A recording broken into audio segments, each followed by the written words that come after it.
राधे राधे, हरे कृष्णा। ओम आदित्य नमः। आप सभी श्रोतागणों का हार्दिक स्वागत है। प्रिय श्रोतागण, आज के अध्याय से पहले आपको सुनाते भगवान की एक नन्ही भक्त की कहानी। एक बार ठाकुर जी की दो भक्त कन्याएं थी। उनमें से एक राजा की कन्या थी और दूसरी जमींदार की कन्या थी। एक दिन राजा के महल में एक संत भगवान पधारे। वे संत प्रेम से महल में कुछ दिन विराजे।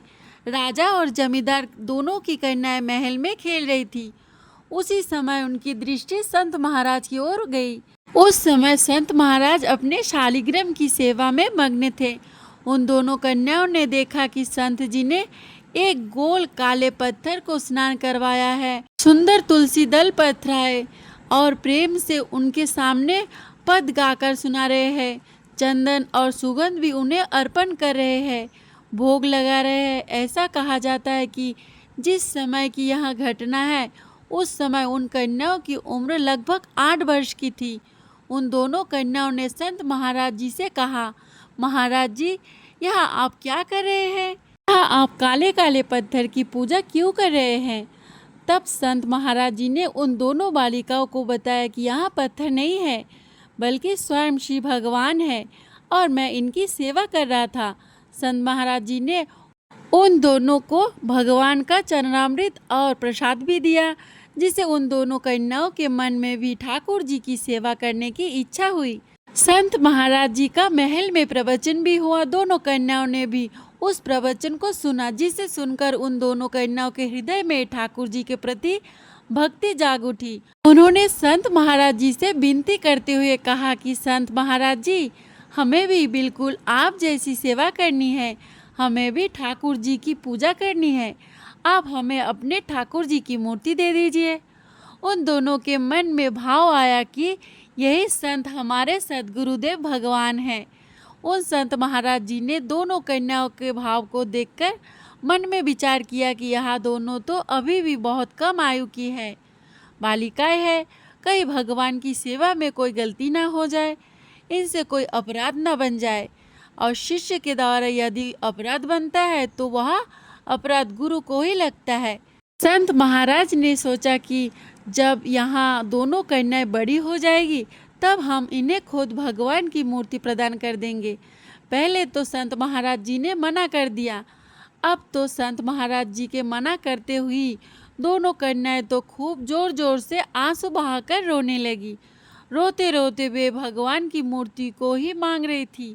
संत महाराज ने देखा कि यह दोनों भगवान के लिए रो रही है। भले ही यह अनजान है, छोटी है, लेकिन अवश्य ही उन्होंने अपने पूर्व जन्म में कोई महान भक्ति की हुई है। संत महाराज जी ने विचार किया कि बचपन से ही दोनों को भगवान की सेवा का अभ्यास भी कराना है और कोई अपराध भी ना हो, इस बात की भी शिक्षा भी देनी है। इसलिए उन्होंने बीच वाला रास्ता अपनाया। दोपहर का समय जब संत महाराज जी शौच आदि क्रियाएं करने के एक नदी के किनारे गए, तो वही नदी के किनारे से उन्होंने 2 काले काले पत्थर उठा लाए और यह सोचा कि कन्याओं को दे देंगे कि यह लो तुम्हारे भगवान, हम तुम्हें दे रहे हैं। तो उन्होंने वह पत्थर उठाए और अपने हाथ से लेकर आए। अब संत महाराज जी ने वह साधारण वाले जो काले पत्थर थे उन दोनों कन्याओं को एक एक करके दे दिए और उनसे कहा कि बेटियों, जैसे सेवा हम करते हैं ठीक उसी तरह हर दिन तुम लोग भी इनकी सेवा किया करना। जब कन्याओं ने कहा कि महाराज जी, सेवा तो हम कर लेंगे, लेकिन यह भी तो बताइए कि इनका नाम क्या है। तब संत महाराज जी ने कहा कि तुम्हारे इन भगवान का नाम है शिल्पिल्य जी। अब गुरुदेव की आज्ञा के अनुसार दोनों कन्याएं बड़े प्रेम से, बड़े भक्ति भाव से उनकी सेवा करने लगी। एक दिन प्रतिदिन उनके मन में भगवान के प्रति अनुराग बढ़ने लगा। कभी वह कीर्तन करती, कभी नृत्य करती। अब दोनों सखियां बड़ी आनंद में मग्न रहने लगी। संत महाराज जी ने तो उन्हें केवल साधारण पत्थर दिए थे, ना तो विशाल शालिग्राम और ना भगवान का शिव विग्रह है, लेकिन गुरुदेव के वचन में ऐसा दृढ़ विश्वास था कि इनकी सेवा सिद्ध होने लगी। उन दोनों कन्याओं की कभी कभी तो उन शिलाओं में कान्हा जी के दर्शन हुआ करते थे। कभी कान्हा जी उनसे बात करते तो कभी कभी मन मंद मुस्कुराते। भगवान तो भावग्राही है। अगर कोई भक्त शुद्ध सरल भाव से उनकी सेवा करे तो ठाकुर जी तो उन पर रिझ ही जाते हैं। इस तरह वे दोनों कन्याओं के नाम जप करते, संत वाणी का गायन करती, कीर्तन नृत्य करती, सारा समय शिल्पल्ली ठाकुर की सेवा में मग्न रहती। उन्हें तरह तरह की कथाएं सुनाया करती। जमींदार कन्या के दो भाई थे। दोनों भाई बड़े बलवान थे और उनके पास धन भी बहुत था। धन और संपत्ति के कारण दोनों भाइयों में बड़ा बैर था। दोनों एक दूसरे से सीधे मुंह बात तक नहीं करते थे। प्रेम तो बहुत दूर की बात है। उन दोनों के लड़ाई झगड़ों की बात देखकर गांव वाले ने दोनों भाइयों को समझाया कि अगर पास रहोगे तो लड़ाई झगड़ा होता रहेगा, अगर एक दूसरे से दूर रहोगे तो लड़ाई झगड़ा कम होगा और हो सकता है बिल्कुल भी ना हो। बड़ा भाई अपना गांव छोड़कर दूसरे गांव में चला गया और वही बस गया, लेकिन उसके हृदय में जलन थी कि मेरा गांव मुझसे छूट गया, घर संपत्ति छूट गई। अवसर पाकर मैं तो अपने छोटे भाई पर जरूर आक्रमण करूंगा। भक्त कन्या अपने छोटे भाई के साथ इधर गांव में ही रहती थी और वहाँ तो रात दिन अपने शिल्पल्ले भगवान की सेवा में मग्न रहती थी। एक दिन बड़े भाई ने अपने कुछ बलवान साथियों को लेकर छोटे भाई पर रात में हमला कर दिया और उसकी बहुत सारी संपत्ति लूट ली। गांव के लोगों ने रोकने का प्रयास बहुत किया, परंतु जो गांव वाले सामने आता, समझाने की कोशिश करता, उन्हें भी उसके बलवान साथियों ने खूब पीटा, उन्हें भी लूट कर ले गए।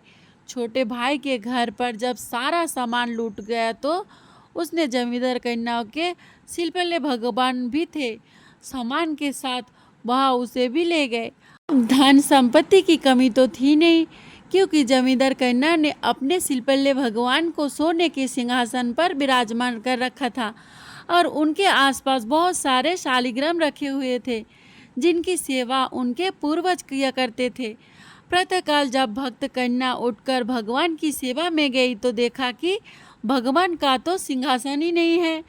उससे अब उस भक्त को बड़ा कष्ट हुआ और वह ऐसे छटपटाने लगी मानो जल बिना मछली हो। खूब रोने लगी, गिड़गिड़ाने लगी, तड़पने लगी। उससे खाना पीना छोड़ दिया और हर समय जिद करने लगी, मेरे शिल्पल्ले भगवान कहाँ गए, कोई मेरे शिल्पल्ले भगवान को ला दो। बहुत रोती रही, तड़पती रही। गांव वाले आए, समझाने लगे कि बेटी इस तरह मत करो, एक तो वो तुम्हारे ठाकुर जी के पत्थर थे और कोई सुंदर भी नहीं थे। हम तुम्हारे लिए अष्टधातु की सुंदर बंसीधर की मूर्ति लाकर देंगे। लेकिन जमींदार कन्या तो किसी की बात सुनने की तैयारी नहीं थी। रोते रोते कहने लगी, नहीं, मुझे तो अपने शिल्पल्ले भगवान ही चाहिए। रोते रोते कभी वह मूर्छित हो जाती। जब उसे थोड़ा होश आता फिर शिल्पल्ले भगवान को ढूंढती, नहीं मिलते तो जोर जोर से रोने लगती। उनकी दशा देखकर गांव वाले उसे समझाया कि बेटी तुम्हारा बड़ा भाई सामान लूट कर ले गया, उसी में तुम्हारे शिल्पल्ले भगवान भी थे, अब वह उन्हें भी लूट कर ले गए। अब तुम्हारे बड़े भाई के पास तो बड़े बड़े बलवान आदमी हैं, अगर हम में से कोई भी ठाकुर जी मांगने गया तो वह तो देगा ही नहीं, उल्टे पीट देगा। वैसे तो बैर भाइयों में है, लेकिन तुमसे तो दोनों भाई बड़े प्रेम करते हैं। एक काम करो कि तुम ही जाकर अपने ठाकुर जी को मांग कर ले आना। जमींदार कन्या को तो और कुछ नहीं चाहिए था, बस शिल्पल्ले भगवान ही चाहिए थे और उन्हें पाने के लिए वहाँ कुछ भी कर सकती थी। अब दौड़ी दौड़ी नंगे पाँव वहाँ उसी गांव में गई जहाँ उसके बड़े भाई रहते थे। उस समय वह द्वार पर अपने साथियों के साथ बैठक में बैठा हुआ था। बहन जब पहुंची तो कहने लगी कि भैया, आपने जो कुछ भी सामान लूटा है उसमें से मुझे कुछ भी नहीं चाहिए, उसमें मेरे ठाकुर जी भी आ गए हैं। उस सामान में से बस मेरे ठाकुर जी को ढूंढकर वापस कर दो। भाई ने अपनी बहन से कहा, घर के अंदर चली जाओ, वहाँ लूट के सामान के बीच में एक जगह पर सारे ठाकुर जी विराजमान हैं, उनमें से अपने ठाकुर जी को पहचान कर ले लेना। वह भक्ता बहुत तड़प तड़प कर रो रही थी। उसके यहाँ हालत देखकर बैठक में जो लोग बैठे हुए थे उनमें से एक व्यक्ति बोला, तुम 10 कोस से पैदल चलकर अपने ठाकुर जी के लिए यहाँ आई हो, विलाप कर रही हो। क्या तुम्हारे उस ठाकुर जी में इतनी ताकत नहीं है, इतनी सामर्थ्य नहीं है कि वह खुद चलकर तुम्हारे पास आ सके? अगर तुम्हारे अंदर इतनी ही भक्ति है, तुम्हारी भक्ति में इतनी ही शक्ति है, तो यही से बुला लो। घर के अंदर जाने और पहचाने की भला क्या ज़रूरत है? अब तो यह बात उस भक्त के हृदय को लग गई है। उसने मन ही मन ठाकुर जी से प्रार्थना की, हे प्रभु, मेरे अंदर ऐसा भक्ति भाव और प्रेम तो नहीं है कि मैं पुकारूं आपको और आप तुरंत दौड़े चले आओ। ना ही मेरे अंदर इतनी सामर्थ्य है कि मैं ऐसा दावा कर सकूं कि मेरे पुकारने से आप चले आएंगे। आप स्वयं कृपा करके हमारे पास चले आओ, नहीं तो ठाकुर जी देख लो, यह सारे लोग हंसी उड़ाएंगे कि उनके ठाकुर जी में तो कोई शक्ति ही नहीं है, सामर्थ्य नहीं है, और सब लोग केवल यही कहेंगे कि यह तो केवल पत्थर है। ठाकुर जी, मैं आपकी दासी हूँ, मुझे अपनी हंसी उड़ाने की चिंता नहीं है, लेकिन अगर यह लोग आपकी हंसी उड़ाएंगे तो मुझे बहुत कष्ट होगा। भला मुझसे ऐसा कौन सा अपराध हो गया है, आप हमें छोड़कर चले आए? ठाकुर जी, हे प्रभु, इन दुष्टों के हृदय में भक्ति बढ़े ऐसी तो कोई लीला करो। हे ठाकुर जी, मेरी आपसे विनती है, आप जल्दी घर से बाहर आ जाओ। बैठक में बैठे सब लोग हंसी उड़ाने के इंतज़ार में बैठे हुए थे और देखते ही देखते सिंहासन चलते चलते उस कन्या के पास आ गया और उछलकर ठाकुर जी आकर उस कन्या के हृदय से लग गए। जैसे यह लीला उसके भाई और साथियों ने देखी, उसी क्षण सब लोग उस भक्ता के चरणों में गिर गए। उन्होंने क्षमा याचना की और कहा कि हम आपके भक्ति भाव को नहीं पहचान सके। बड़ा भाई कहने लगा, मेरे बड़े भाग्य की बात है कि मेरी बहन ऐसी उच्च कोटि की भक्ता है। आज तो मेरा घर पवित्र हो गया और इसके दर्शन भी हो गए। उस घटना के बाद उस भक्ता ने सभी को सदुपदेश दिए और वे सभी दुष्ट भगवान और संतों की सेवा में लग गए। छोटे भाई की इधर जब इस लीला के बारे में पता चला, तब तो वह भी भगवान और संत सेवा में लग गया। उन दोनों भाइयों के बीच में जो शत्रुता चल रही थी वह भी दूर हो गई और अब तो पूरा परिवार भी ठाकुर जी की सेवा में लग गया। तो ऐसी ऐसी लीलाएं करते हैं ठाकुर जी। अगर भक्त सच्चे मन से पुकारे तो वह पत्थर में भी विराजमान होकर अपने भक्त की लाज बचा लेते हैं। आपको ये कहानी कैसी लगी, कमेंट बॉक्स में ज़रूर बताइएगा। आप सुनिए आज का अध्याय। इससे पहले के अध्याय में आपने जाना था कि किस प्रकार देवी आदिति ने सूर्यदेव के लिए तपस्या की थी और उनकी स्तुति से प्रसन्न होकर सूर्यदेव ने उन्हें प्रत्यक्ष दर्शन देकर उन्हें मनवांछित वरदान दिया था कि वे उनके गर्भ से अवतरित होंगे। वरदान पाकर देवी आदिति तपस्या से निवृत्त हो गई। उसके बाद सूर्यदेव की पुष्यमाना नाम वाली किरण, जो शस्त्र किरणों का समुदाय थी, देव माता आदिति ने गर्भ में अवतरित हुई। देव माता आदिति एकाग्रचित होकर कृच्छ और चंद्रायन आदि व्रतों का पालन करने लगी।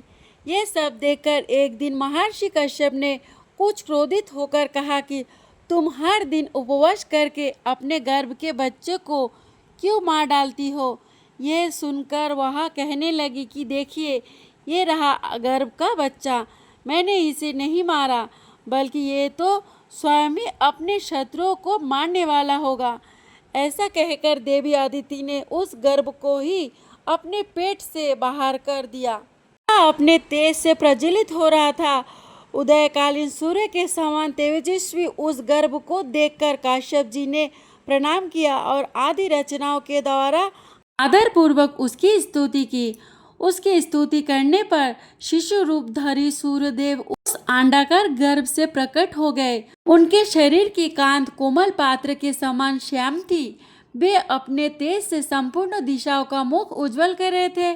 इनके बाद मुनि श्रेष्ठ कश्यप जी को संबोधित करके बादलों के समान गंभीर वाणी में एक आकाशवाणी हुई।